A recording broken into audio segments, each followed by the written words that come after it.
Up United. It was an awesome weekend for United fans. We beat City. I think it would have been a perfect weekend if Arsenal had dropped points and Newcastle had dropped points, but sadly they both won, so it wasn't quite perfect. But come on, talk about that performance against City. I think when we were 1-0 down, I was already thinking we had lost that game. So yeah, welcome to another Up United video. Today we'll definitely be talking about the Man City game, the controversial moments and the brilliant moments as well. We'll also be looking at some transfer gist, and then we'll finally touch on what comes next for this Man United team. So let's get into it. Starting with the game against Man City. First thing, I want to give kudos to Ten Hag. I think it was a Ten Hag masterclass. There's a lot of things that would have gone unnoticed with how well that team performed. If you watch City, we restricted City to just one shot on target, and that was their goal. They couldn't play through the middle. The middle was completely shut out. The tactics was perfect, especially in the first half. You could see that the players were clearly instructed to move tight against the Man City players. Fred was outstanding. The second half, there was a bit of change. I think Guardiola did some tweaking, and the Man City fullbacks started playing closer to the midfield, and they were obviously outnumbering us in the midfield areas, and that's what led to that period of dominance from them. But I would say kudos to Varane and Shaw. I'm sure Haaland is still in Shaw's pockets as we speak. So it was a great match altogether. I think everyone on the United team deserves kudos. Let's talk about the controversial thing everyone has been talking about. The goal by Bruno Fernandes. Offside or not offside?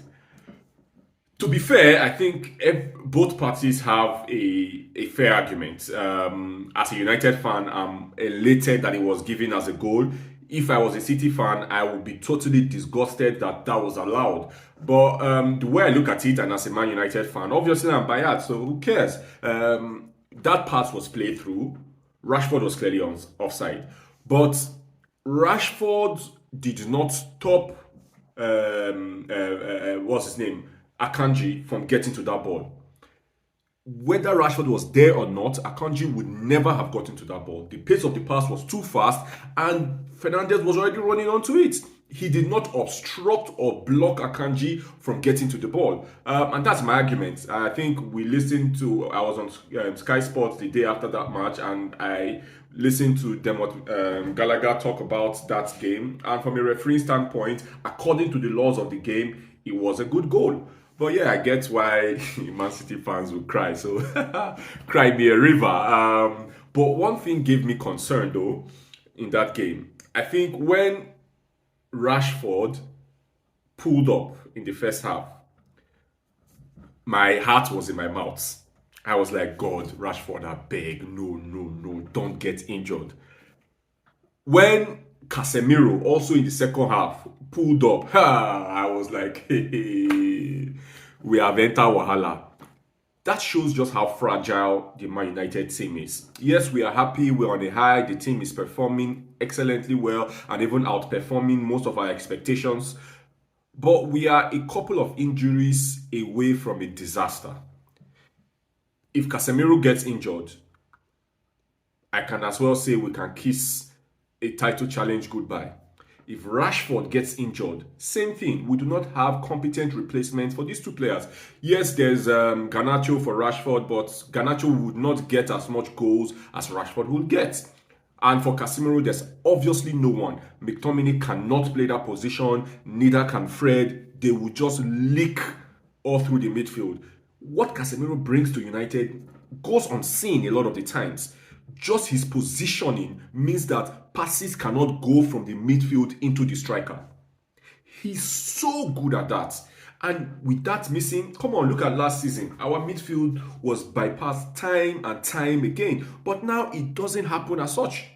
I think I was reading something somewhere, and Casemiro was saying that when he watched the first two games of United, when he watched us lose, he got in touch with his agent and told his agent, get me to Manchester United, I will solve that problem for them.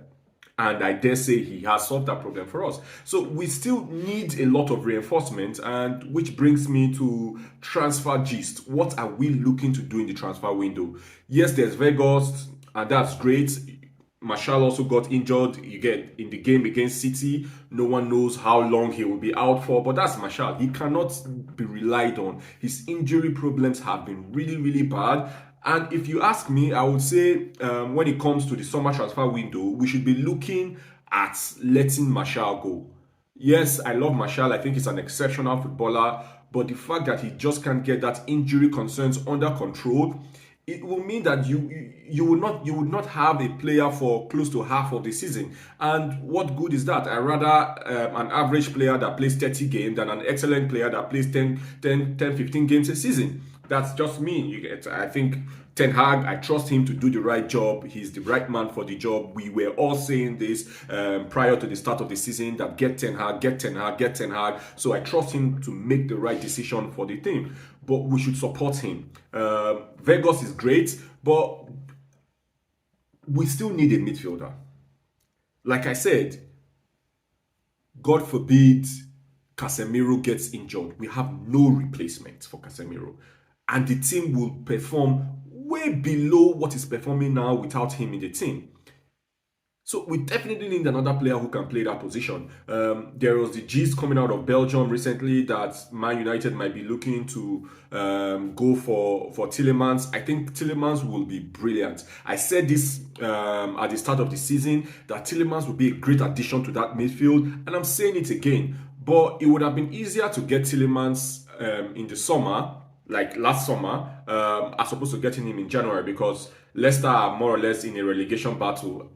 We didn't want to sell him. He's going to be a free agent come the summer. So we didn't want to sell him now when they are battling relegation. It will be a tough, very tough one, because first they will have to get a replacement, and then they will also be thinking, if the replacement can settle in and contribute as much as Tielemans contributes to their team.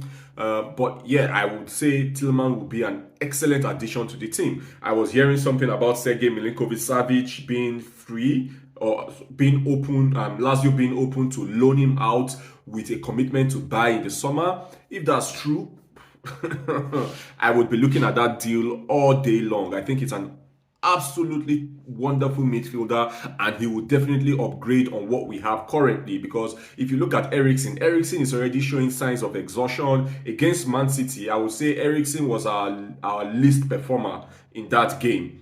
He was great, I think, in the first half, pushing up against Rodri, suffocating Rodri, but in the second half, he kind of just faded away.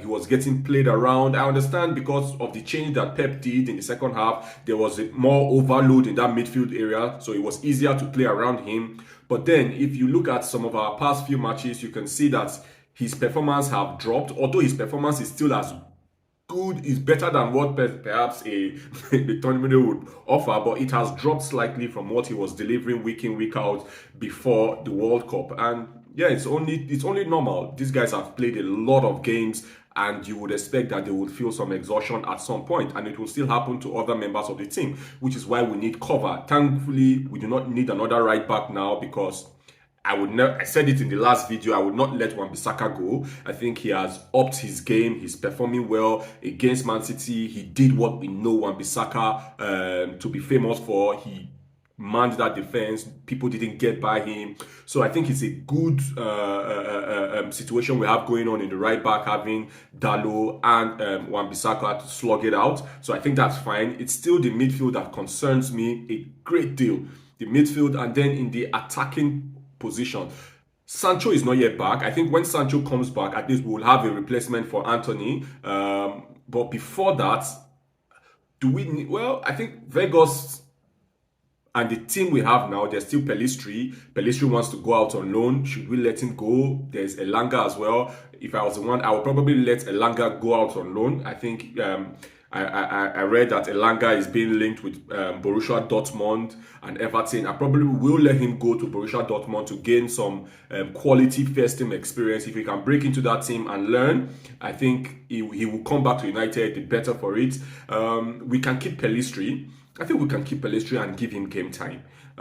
He can be an understudy to Anthony on that wing, even as Sancho comes back, because no one knows when Sancho will be back.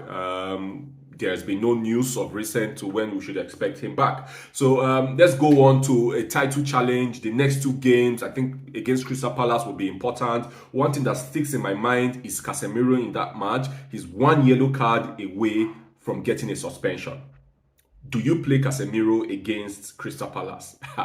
If we don't play him, who can we play? That's the problem. He has to play and risk being suspended for the game against Arsenal. I think that game right now has just become one of our most important game of the season. If we can beat Arsenal, we are in a title challenge. If we can't, well, we are in top 4. I think is what most of us expected we will be in. We are not. Left for me, I'm not even looking at United being in a title challenge, if I'm being honest, because I think Arsenal and City are still a bit above us. Can we beat Arsenal on Saturday? Well, I would wait till after Crystal Palace match before we start to dream. I think that's the right mentality. Focus on what's in front of you and leave what's to come for what's to come. Leave matter for Matthias. Tomorrow we take care of itself. So let's focus on the match against Crystal Palace, get the 3 points against Crystal Palace, and then we can start looking at the game against Arsenal. If any coach can put together something to nullify Arteta's Arsenal, it's definitely Ten Hag.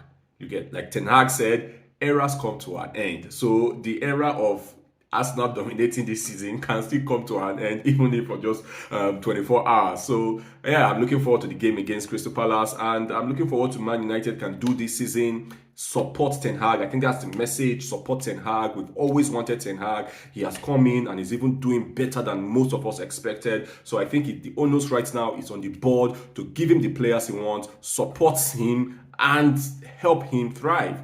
Yep, I would love to hear your thoughts. What do you think about the goal? Offside, not offside? What do you think we should be doing in the transfer markets? Looking at Casemiro, looking at where are we short on, which part of the team should United be solidifying? Let me know. What are your predictions for the game against Crystal Palace and Arsenal? How do you think we should line up? What tactics do you think Ten Hag should deploy? Let me know. Drop your comments, and don't forget to like the channel, follow the page, and till next time, up United.